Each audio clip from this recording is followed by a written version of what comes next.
صلى يونان من جوف الحوت، أصدرت أمرا ألا يموت.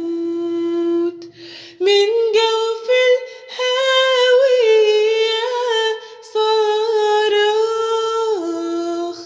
من جوف الهاوية صرخ، وبالمراحم سمعت الصوت، وبالمراحم سمعت الصوت. اسمع صراخي يا سيدي، وإلى صلاتي أمل أذنيك. ارحمني وامسك بيدي،